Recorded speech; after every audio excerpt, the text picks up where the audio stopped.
All right, I wanted to provide you guys with just a couple more examples of ionic bonds and how you can have sometimes more than one thing come together. And for the purposes of this lab, it actually does happen that way.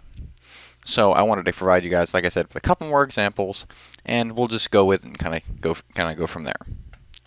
So, like I said in the previous video, when we look at ionic bonding, we're looking at bonding that occurs because of differing charges. How this is particularly relevant is with ionic bonding, the bonding that occurs is undone whenever you put the substance into solution or into water.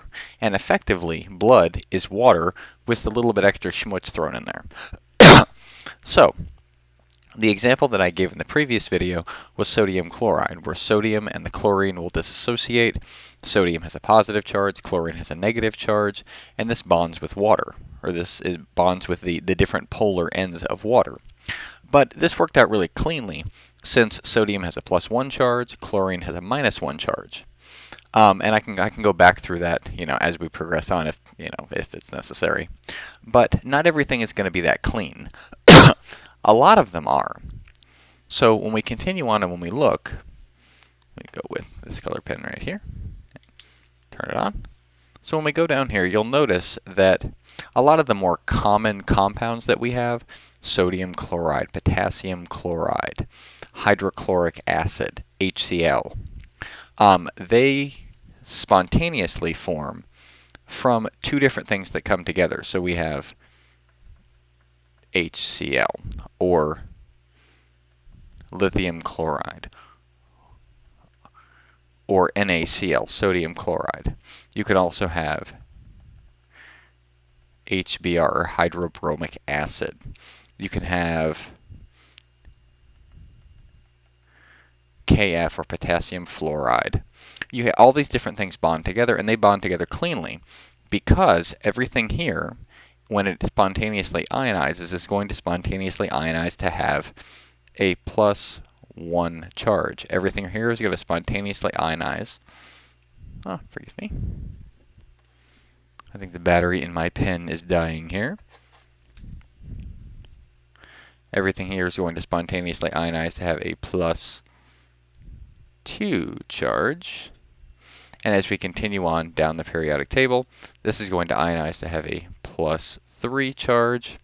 The carbon, there's actually a really interesting video on YouTube. It's from the guys that make the Crash Course guys. While I'm not advocating for them or against them or Khan Academy or anyone like that,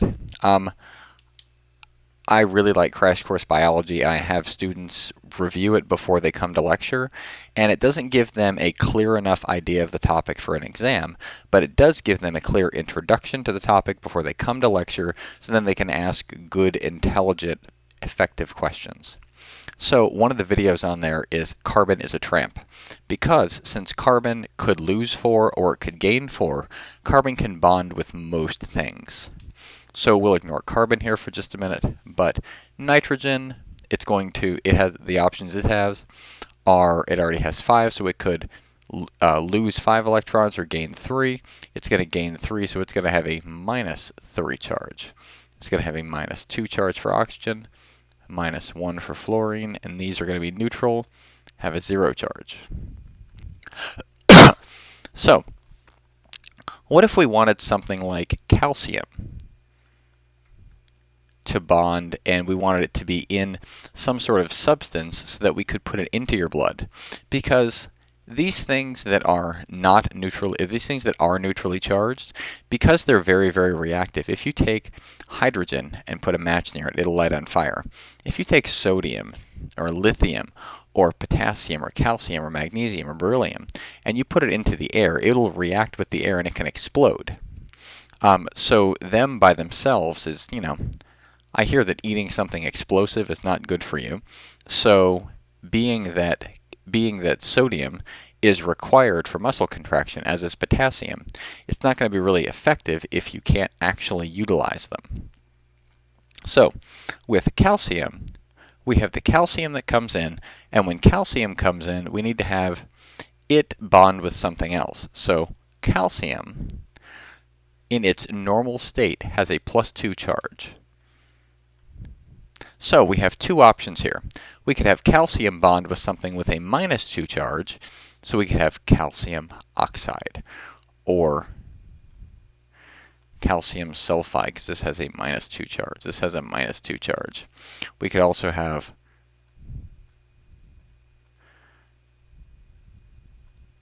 makes sense.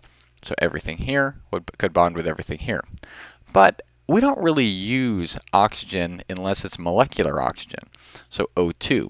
Although, things that are covalently bonded together, for example, glucose, do commonly have oxygen present in them.